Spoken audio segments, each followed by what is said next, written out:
Happy Wednesday, beloveds, and welcome to Iyanla's Fixins, an opportunity for us to talk about issues and difficulties and challenges, some of the many things that you will see on Iyanla Fix My Life, which comes on every Saturday night, 9 p.m. on OWN. So I do hope that you are tuning in and watching. And what we do here on Fixins is we discuss some of the issues that we demonstrate in the show, and give you an opportunity to ask your questions, share your story, because there's so many of you and only one of me, one show. We don't really have the opportunity to have everybody involved. But here in the Fixins, we can talk about some of those things and those questions that come up for us even as we watch the show. So last week we canceled our hangout because we were honoring the transition of Mama Dr. Maya Angelou. And I didn't think it was appropriate for us to continue talking like nothing was going on in our world. So we canceled last week, rescheduling it to this week when our topic is when somebody doesn't love you back. What do you do when somebody doesn't love you back, or when it is your experience that they're not loving you back?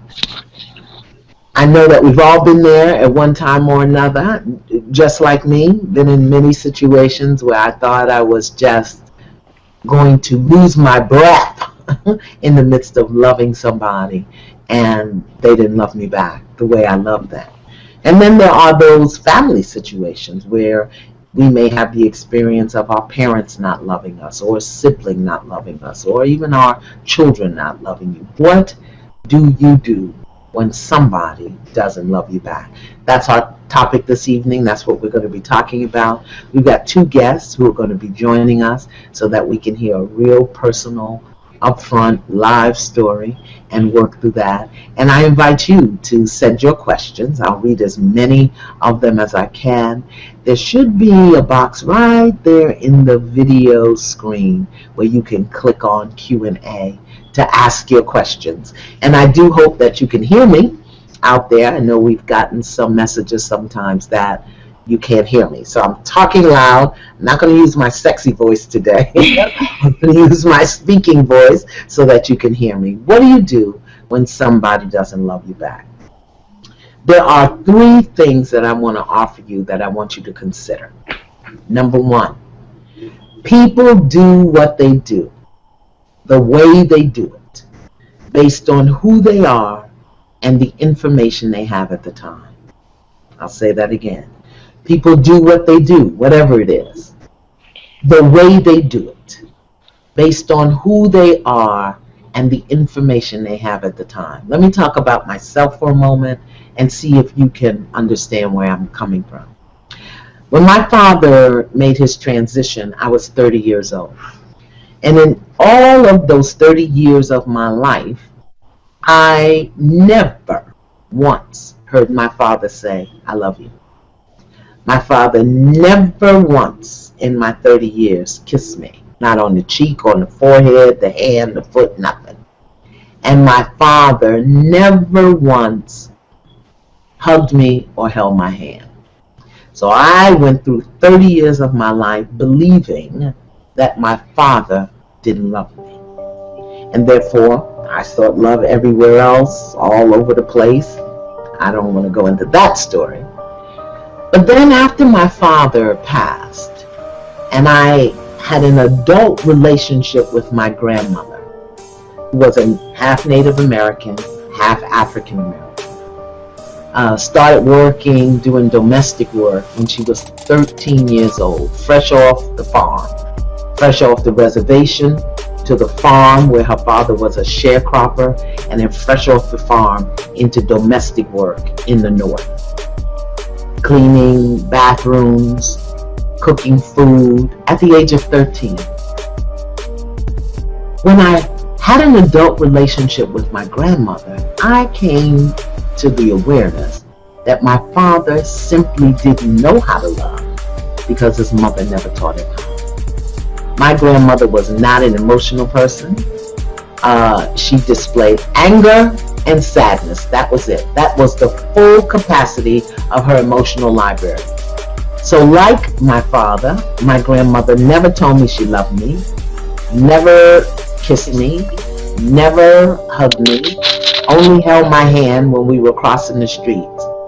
So I was about 35 years old when I had the stark awareness, oh my God, my father didn't know how to demonstrate love because it had never been demonstrated to him. He didn't know how to demonstrate emotion because it had never been demonstrated to him. My father was emotionally unavailable. And for so long in my life, I blamed him. I was angry with him, infuriated with him because he never told me he loved me. People do what they do based on who they are and the information they have at the time. So the people that we are thinking don't love us back really are demonstrating love in the only way they know how. The only way they know how. And that may be not saying anything. It may be you beat the person you love. It may be you don't talk to the person you love. People do what they do the way they do it based on who they are and the information you have at the time. Now that doesn't make you feel better when you're trying to love somebody, but at least it gives us an understanding that it ain't personal. It's not personal. It's not personal that my mother don't love me. No. It ain't personal that my father never showed me love. No, it's not personal. They're doing what they know how to do the way they learned how to do it. That's number one. People do what they do the way they do it because of who they are and the information they have at the time. Then you have the scenario where people show up, tell you they love you, tell you all the sweet nothings you want to hear, make you believe they love you, and then behave very badly. And you are still in love with them, wondering, why am I loving Boo Boo the Fool? Or Clavita the Clown? Whoever it is. That we find ourselves psychologically or emotionally drawn to and attached to people that behave badly. And we're just trying to love them and get them to behave appropriately. And they're loving us and behaving very badly. What do you do about that? Well, you've got to understand your pathology. If you grew up in an experience where love was distant or unavailable, where love was dishonest, where love was scarce, where love was spread out among many people, you are going to attract people that recreate your pattern. Whatever it is that you learned as a child, you are going to attract them until you clear yourself and your energy from the emotions attached to those childhood experiences. So for me, this is just for me, I'm sure none of y'all have had this experience. My father was emotionally unavailable. All of my life, until I began to do my work, I attracted men who were emotionally unavailable and women who would betray me. Why? My mother died when I was 2. Nobody bothered to tell me. So I lived the majority of my life thinking one woman was my mother when my mother was really dead. That's a betrayal. That's dishonesty. So once I discovered that energy was in my being, and I'm attracting men who are unavailable and women who betray me. Why? Because it's my pathology. If you are continually attracting people who don't love you back, you must look at your pathology. You must look at it. You got to look at how you learn to love, what you expect from love, what you give in return for love, what you expect someone to give you and do for you and demonstrate to you if they love you. You got to look at that. And sometimes, this is the third reason, people come into your life for a reason, a season, or a lifetime. They ain't there forever. They didn't come to stay. They were just passing through so that you could learn together, grow together, heal together. And sometimes we think our seasonal people are lifetime people, or our reasonable people are lifetime people, and they are not. Let me tell you who will be in your life for a lifetime. Your mother, your father, your children, and you. That's it. Everybody else is a transient passerby. They may not be there forever, even though you think they will, even though you want them to be there. They may not be there forever. So, number one, people do what they do the way they do it based on who they are within themselves and the information they have at the time. It ain't personal. It's not personal. Okay? Number two is that people come and love you in response to the vibration and the energy you send out about love. I know we don't want to take responsibility for that. Boo Boo came, Clavita came. They said they'd be with you forever. Y'all would have 6 kids, 2 dogs, a house with the picket fence, and before you know it, Boo Boo or Clavita was gone. Okay?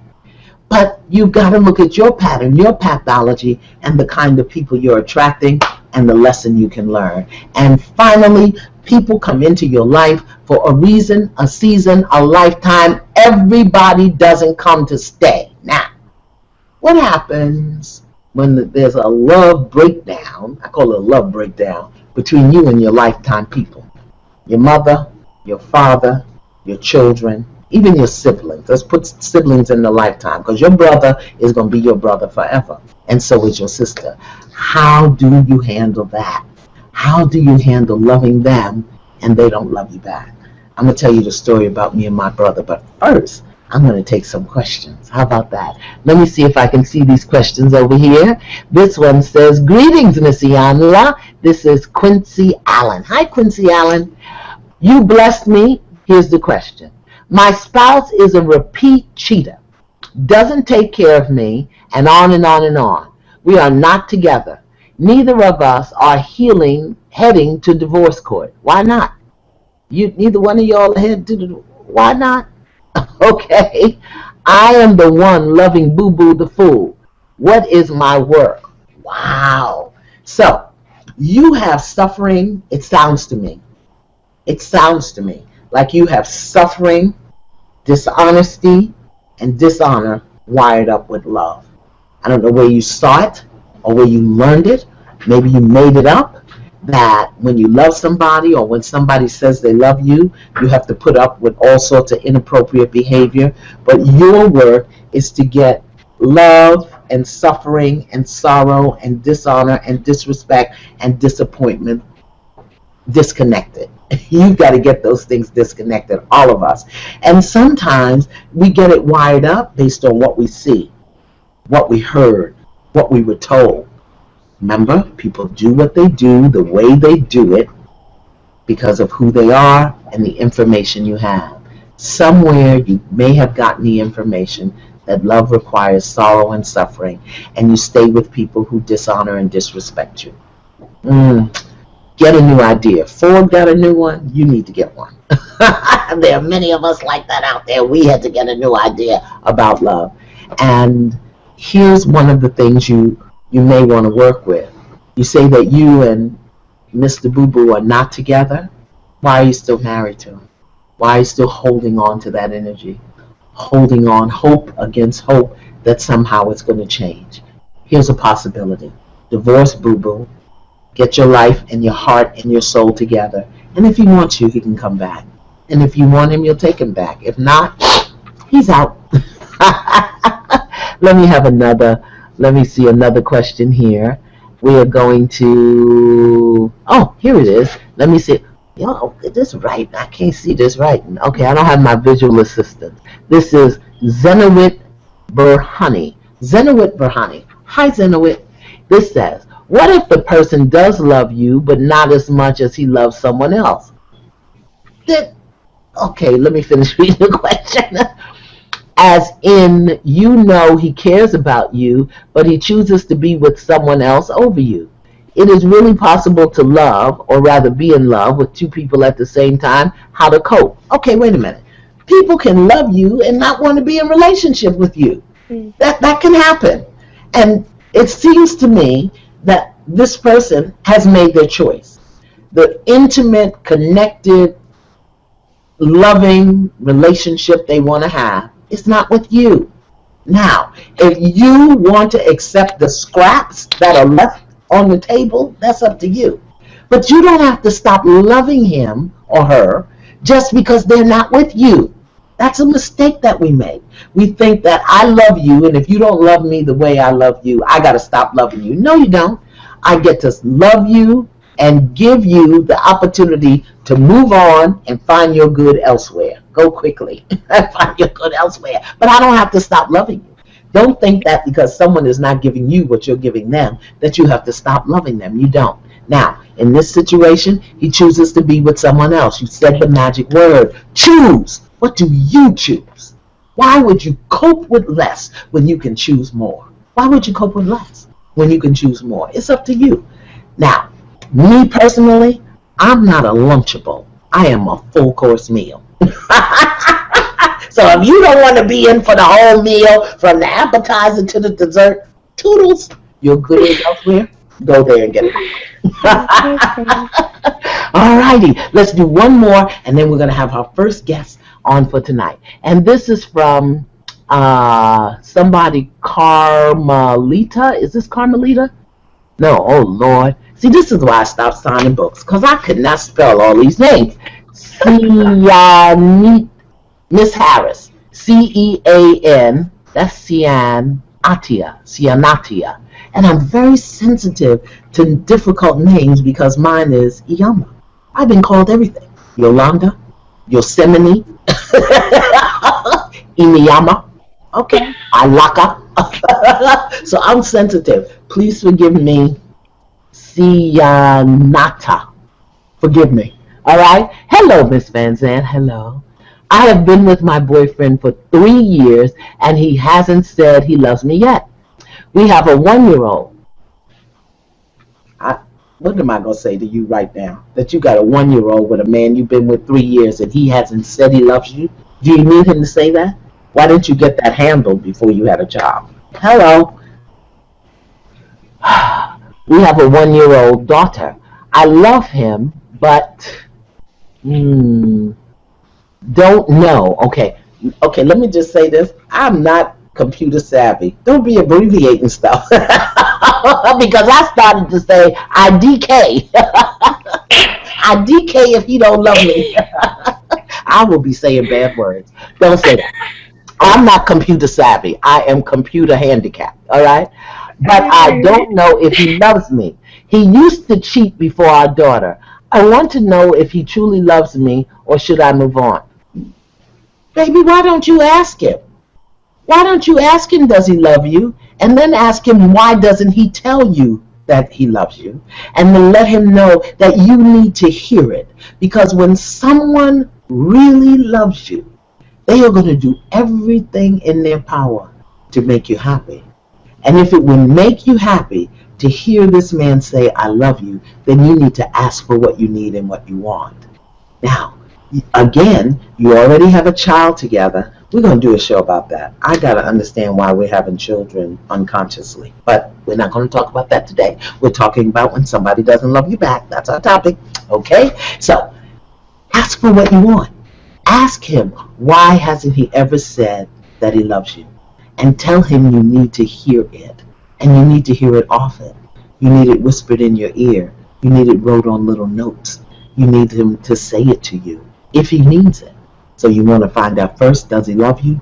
And then you want to find out, why doesn't he say it? You want to let him know he needs it.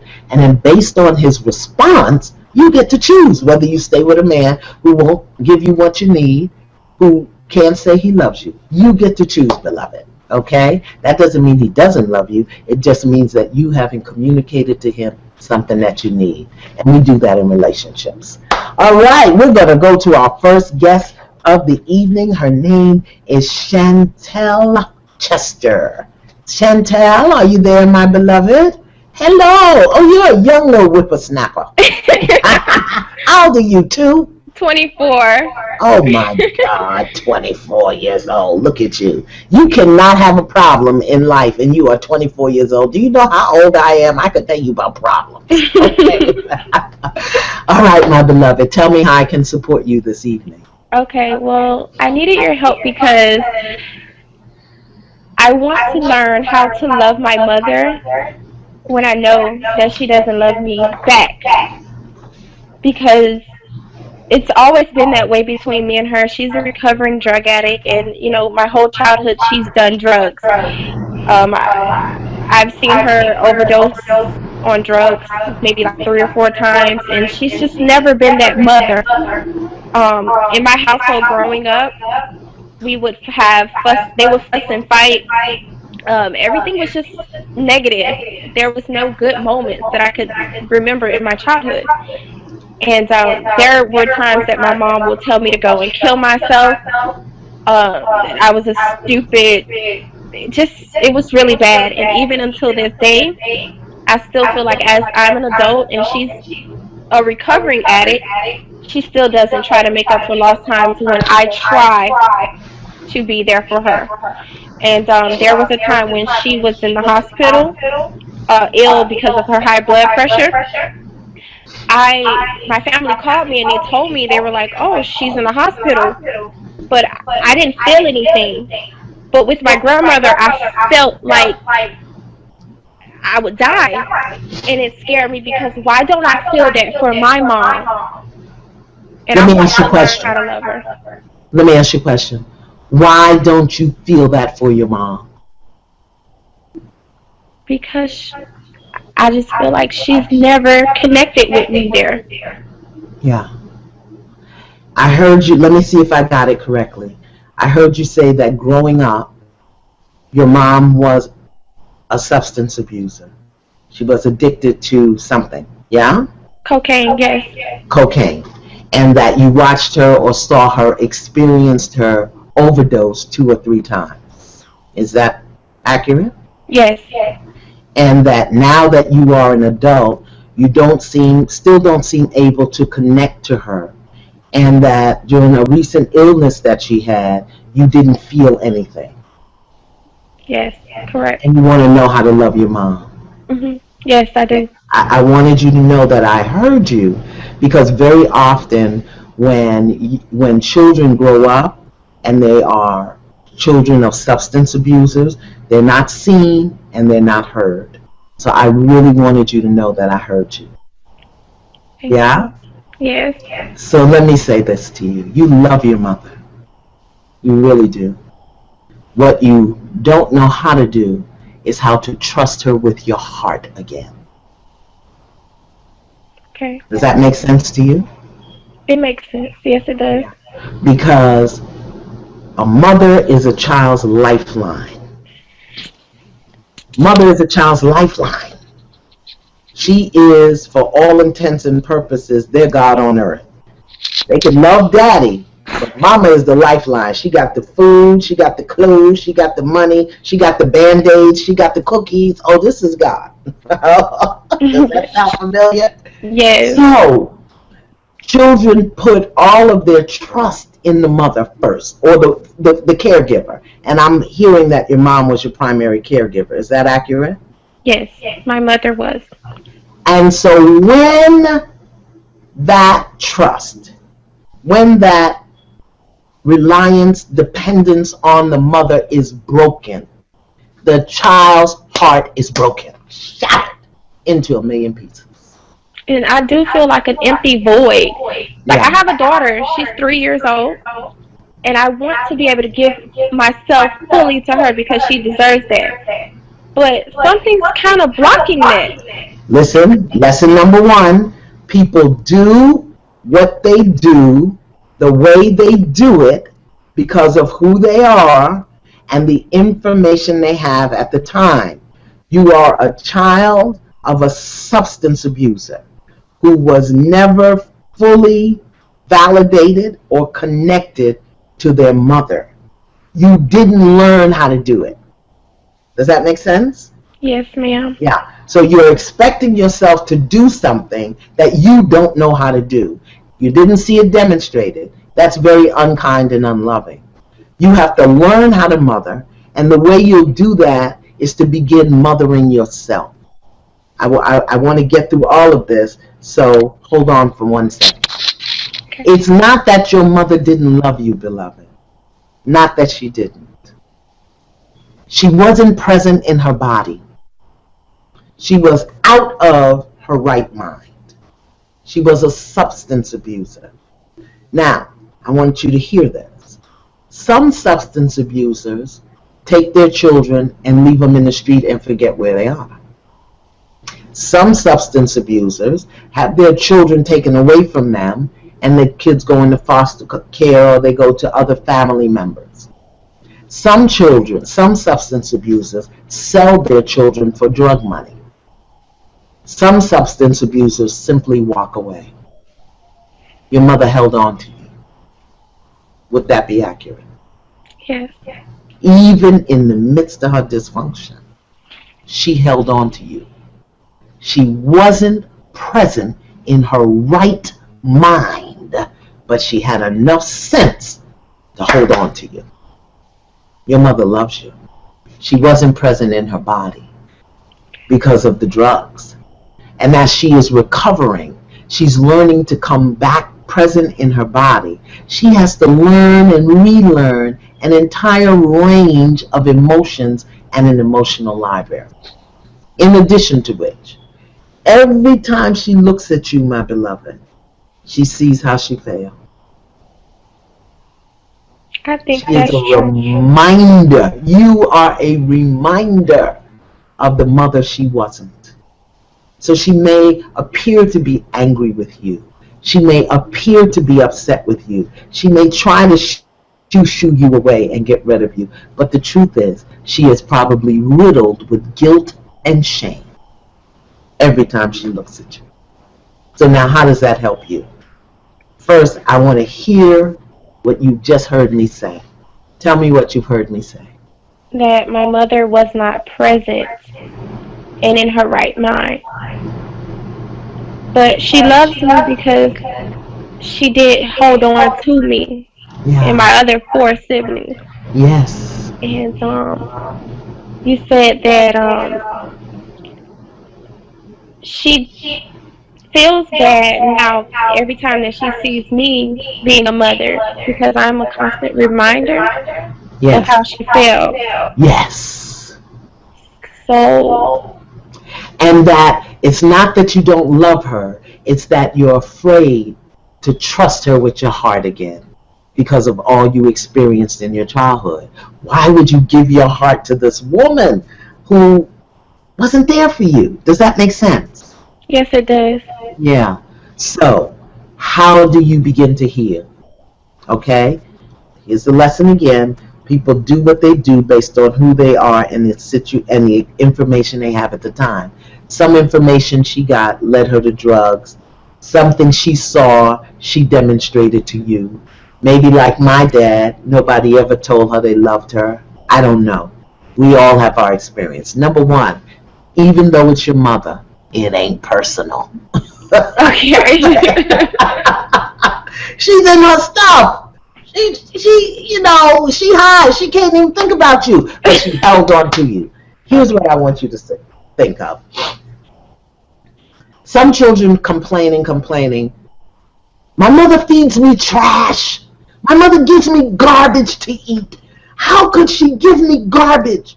All my friends, they have dinner at the table. They have cookies on the shelf, but my mother feeds me garbage. Here's what I want you to know. That your mother, with no shoes on her feet, walked all the way uptown to the rich neighborhood and dug through those garbage cans so she could give you the best garbage she could find. Yes, it was garbage, but it was the best garbage that she could find. And then she walked back and gave it to you. Someplace in here, you got to be grateful that she gave you the best she could. As painful, dysfunctional, hard, difficult, ugly as it was the best garbage that she had. Right. Can you hear me? Yes, I can. You're right. You can complain that it was garbage, but you got to remember, she held on to me. Yes. There's some people who are not addicted to substances who don't hang on to their children.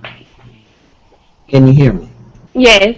Your work is number one, forgive. Number two, learn how to mother yourself. Give yourself what she didn't give you, and Once you give it to yourself, give it to her. Because what if, although she's the mother, you're the teacher? What if you came to teach your mother how to mother? What if? What if? What That if? would be. What if? What if you are the blessing to her? What if? Forgive and mother yourself. You can't make up for lost time. What would you do with your childhood if you had it today? Hmm. What would you do with it? You A got lot. another life going on. You're What would you right. do with it? Nothing. You can't make up for lost time. What you can do is make better use of the time you have. Learn how to nurture yourself, how to nourish yourself. Because as you do it, you're demonstrating it to your daughter. And when you feel good, do it for your mother. Nurture her, nourish her. Okay. Yeah, and expect nothing in return. Nothing. Because you're healing yourself. Okay. I What can if? try that. No, don't try it. Do There's it. try. There's only do or don't do. I am a student of Yoda. Okay. Thank you, Okay. baby. Thank Thank you. you. How wonderful is that? Remember, that was a beautiful demonstration of our lesson. People do what they do the way they do it based on who they are and the information they have at the time. She was a substance abuser, and the information she had was, as a mother, I've got to hold on to my children.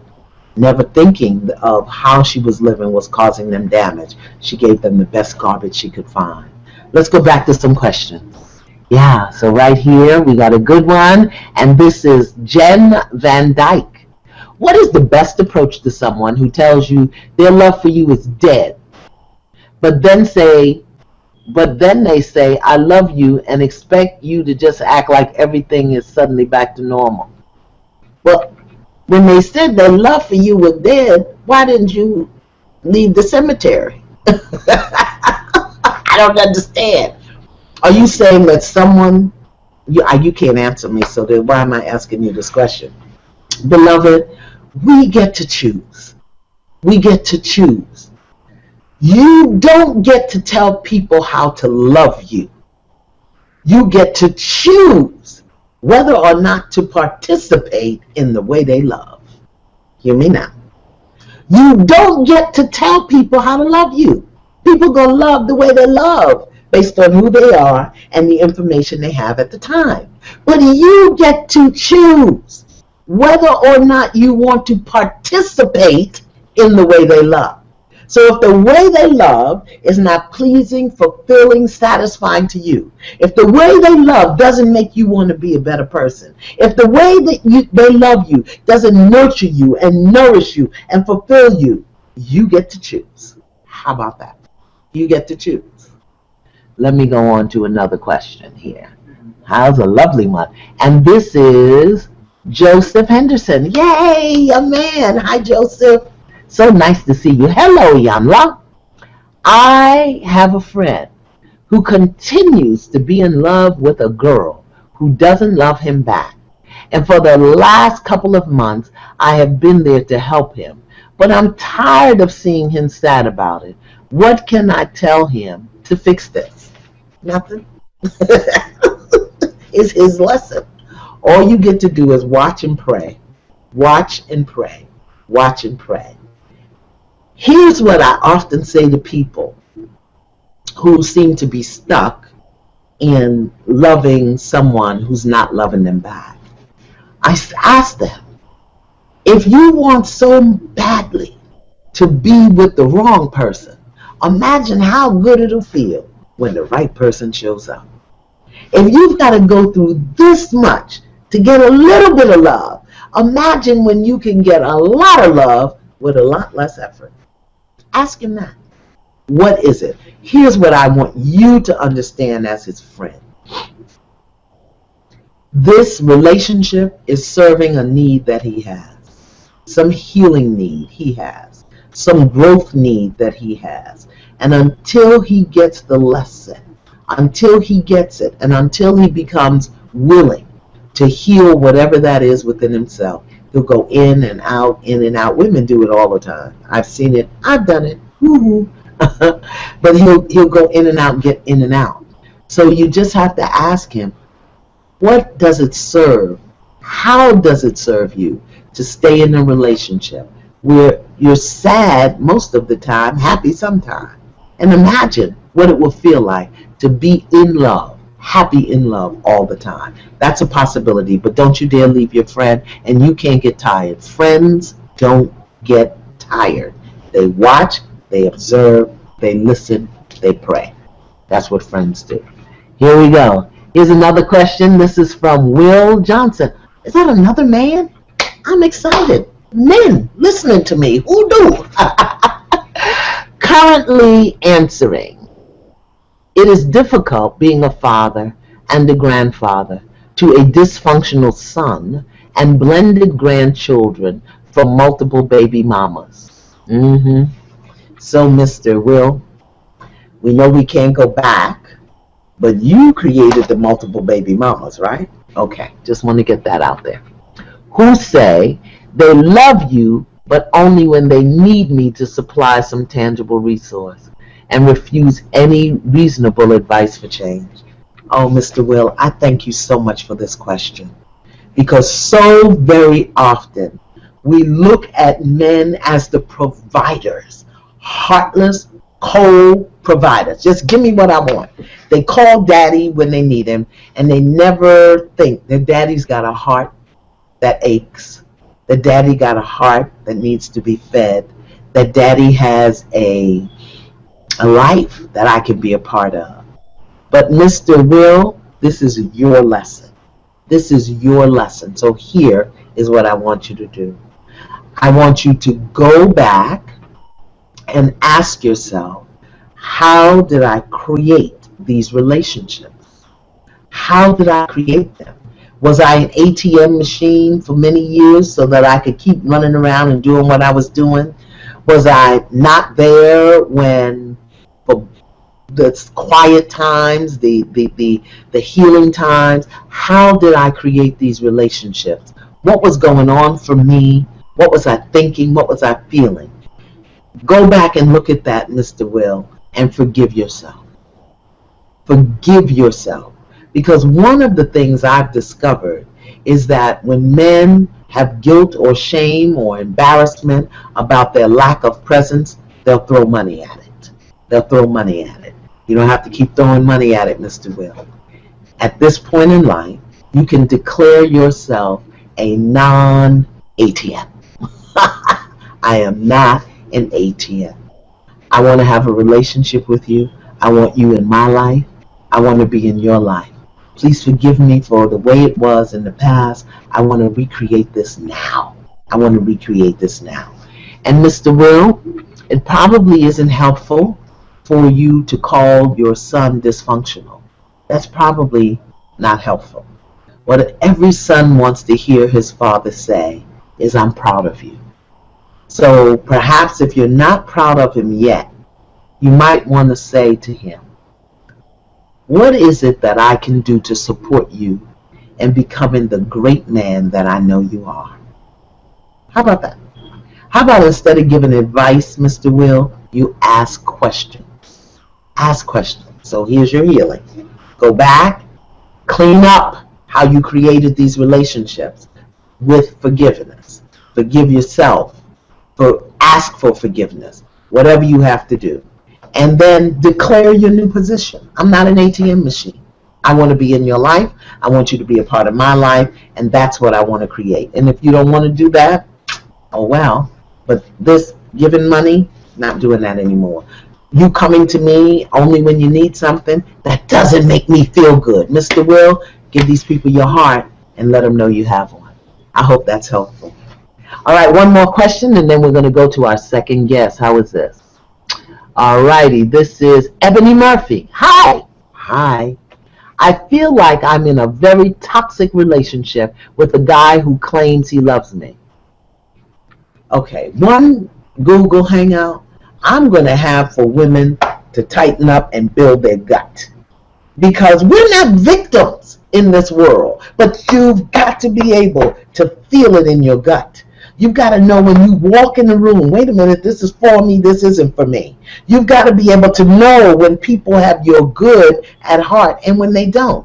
A guy who claims he loves you, does he love you or not? Do you feel love? Does he make you want to be a better woman?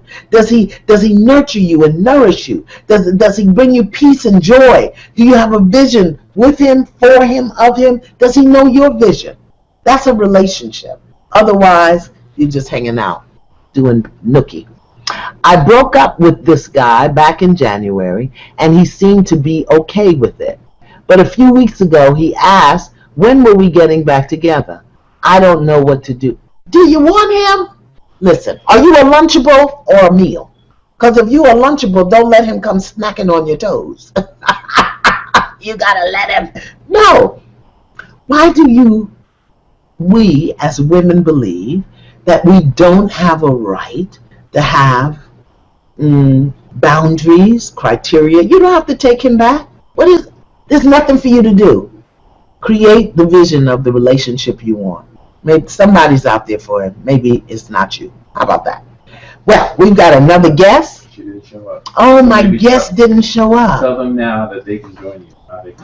How can they can join me? Okay, my tech people say that you can join me now. I don't know how. They tell them that every week they can email us and we'll pick them to be. Oh, okay. Thank you. That's my tech guy, because I told you all I'm computer crazy. I don't know how to do this, right? And what he says, Navarro says, is you can join me every week by sending me a letter based on the topic. Please make sure your letter's based on the topic, okay? You can send it to info at maxlevsolutions.com. Info at max, that's MAXLEV solutions.com. Info at maxlevsolutions.com. Send me your letter every week, and we can choose you to be a guest on our show. Because my guest stood me up. Can you imagine? Let's summarize where we are this evening. What do you do when you love somebody and they're not loving you back? What are our 3 things? Number 1, people love you based on who they are, how they learned about love, and the information they have at the time. And if you're not getting back what it is that you're giving, it ain't personal. They just don't know how to love you. And you get to choose. You've got to look at your patterns and pathologies, what you learned, how you learned it, about relationships, about love, about yourself, because that's what you're going to attract. And if you're attracting things and people that are not lifting you up, nurturing you, really loving on you and making you feel good in the presence, then the healing is yours to do. It's not about changing anybody else. It's your healing. The other thing that we have to look at, of course, is forgiveness. Forgiving people and understanding that everybody has their story and people are doing the best they can. Some people can only do dysfunction. That's all they know. But the question becomes, why are they in your life? You don't get to tell people how to love you. You get to choose if you want to participate in the way they are loving. Because some people love a little strangely. They think a little whack upside the head is love. That is not love. They think to go out and stay all night long because they gave you $100 was love. That's not love. You don't get to tell people how to love. You get to choose whether or not to participate in the way they're loving you. Also, when you're loving somebody and they're not loving you back, let's look at love, particularly in intimate, loving relationships. Here's the kind of global criteria I've set for myself. It may not work for you. It may. If it does, use it. If it doesn't, oh well. Do I want to be a better person in this person's presence? Do they just want me to be better? Not that I'm hiding my faults and my shortcomings and my weaknesses, but with this person present in my life, do I feel like I can grow more, be more, do more, have more? Do you want to be a better person just because of this love that has come to you? Number 1. That's number 1. Number 2, do you have to work to get the love? Do you have to work? Do you have to cook and clean and change the sheets and put on the nightie and the boot? Can they love you with your curlers? Can they love you with the zit on your face? Can they love you when your breath stink? Can they love you then? Because if you got to do too much work to get love, then you're pleasing them and you're not building you. In this relationship that you're in, is it nourishing? Is it nurturing? Is it peaceful? Do you know that's a soft place you can fall? Or do you feel you got to hide things and not tell things and not say things, that you got to get your nourishment and your nurturing outside somewhere else, whether it's in things and people? This is how you know that you're in the presence of love, because love is giving, love is fulfilling, love is strengthening, love is unifying. It's not separating, it's not cold, it's not distance. Love, ooh, I love it. I love to be in love. Let me answer another question. Here we go. And we're going to go to Brianna Webb. I knew that name, Brianna Webb. Yes. Hi, Brianna. Hello, Miss Iyanla. I love it, Miss Iyanla. I'm 21 years old. Why do these babies have problems? I don't understand. Do any of the old folks out there have problems? I recently met my birth mom 8 months ago. And after a few setbacks between us, we hurt one another. My question is, how do I completely forgive her, love her, trust her, and rebuild our relationship and start fresh? Thank you, Brianna, for that beautiful question. I'm hearing in your communication my birth mom. So that says to me that maybe you were adopted or you and her weren't together. And so this hurt that you're inflicted upon one another may be because you didn't know each other.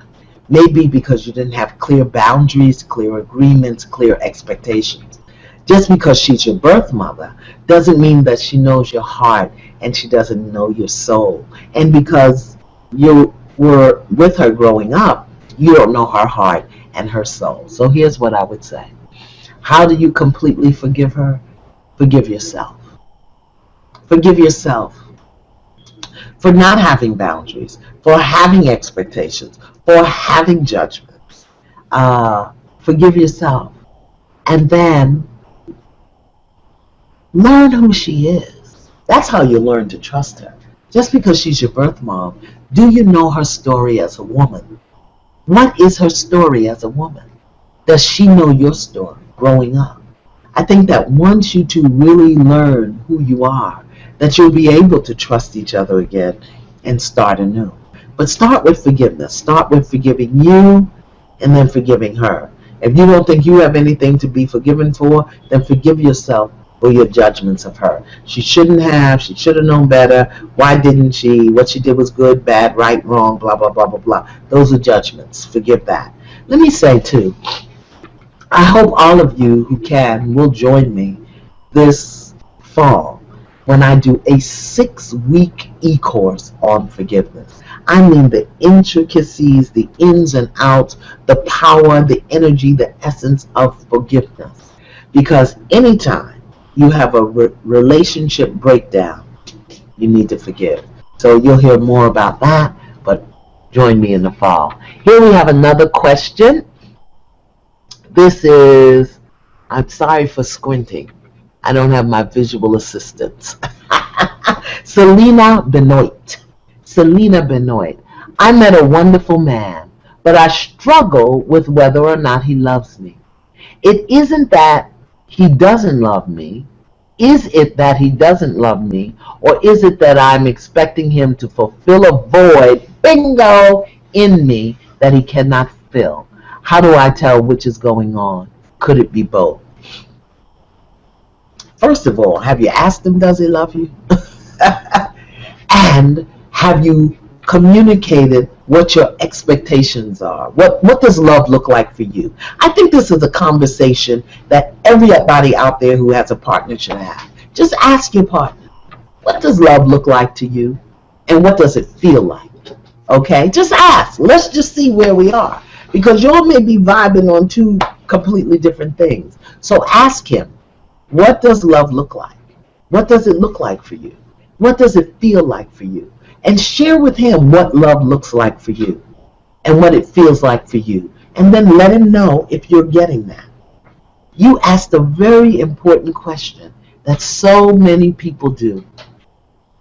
They go into a relationship trying to fill a void. They have no idea what the void is, but they expect this person to fill it. How can that happen? If this person is not aware that they have to fill this void, first of all, that the void exists, and second of all, that they are expected to fill the void, and you can't tell them how to fill it, you are setting yourself up and sabotaging them. Not nice. That is not nice. That's not a good thing to do to people. So, your work is to really find out what it is that you are expecting in relationships, what it is that relationships bring to you, what it is that you expect your partner to do for you, and why do you need the partner to do it.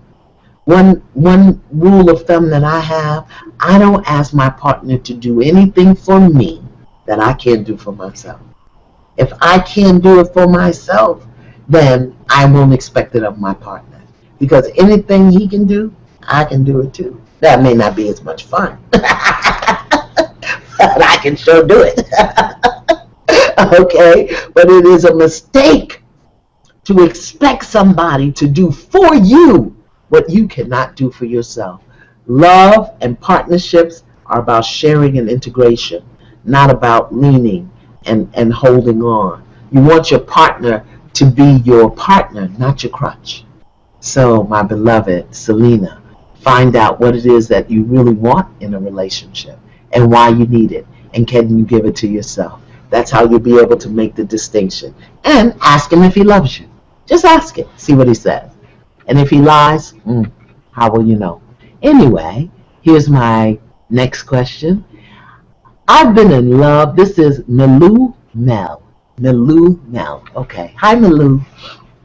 I've been in love or have some sort of connection to a man that does not reciprocate.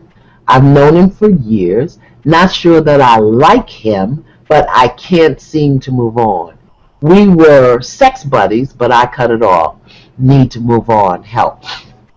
Remember that you can love somebody and choose how to participate in that loving with them. What is it that you are expecting from this man and that you're willing to do without? You know, we do that. We expect certain things, and then when we don't get it, we become willing to do without it and then get mad at the person because they don't give it to us. What is it that you're expecting from him? And why are you willing to settle? Settable. I just made that word up. Lunchable, full course meal. Which are you? Are you a lunchable?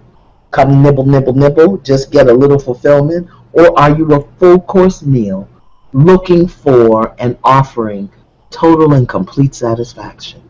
That's what you have to figure out. And once you figure that out, you move on. I suspect that there's a fear. See, with him, you don't have to really make a commitment.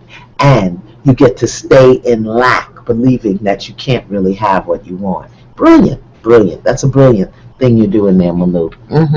Here we go. One more question before we sign off tonight.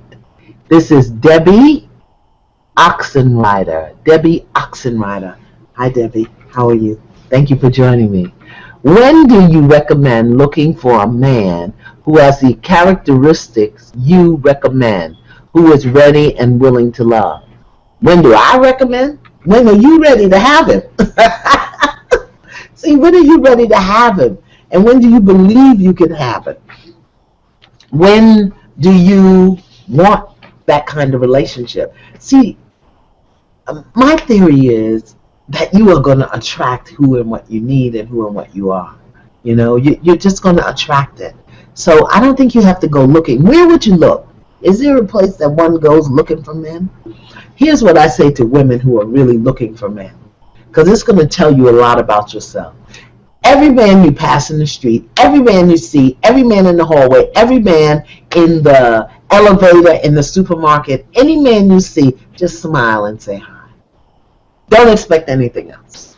Just smile and say hi. Don't expect him to answer. Don't expect to ask for your number. Don't expect to ever see him again.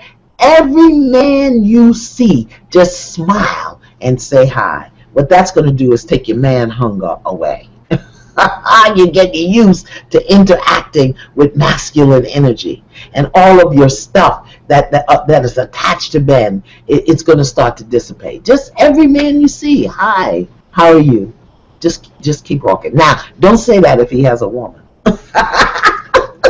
Do not be talking to men in the street and in the world that are walking around with women, okay? Because you could get hurt that way. All righty.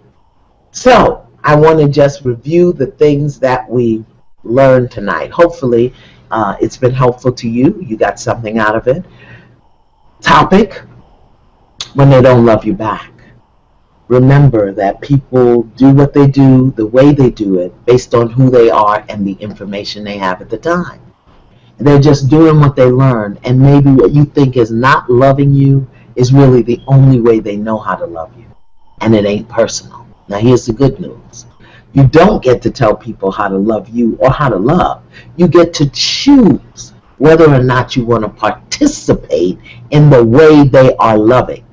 And I don't care if you've been with them 5 minutes, 5 months, 5 years, or 50 years. You get to say, this is not working for me.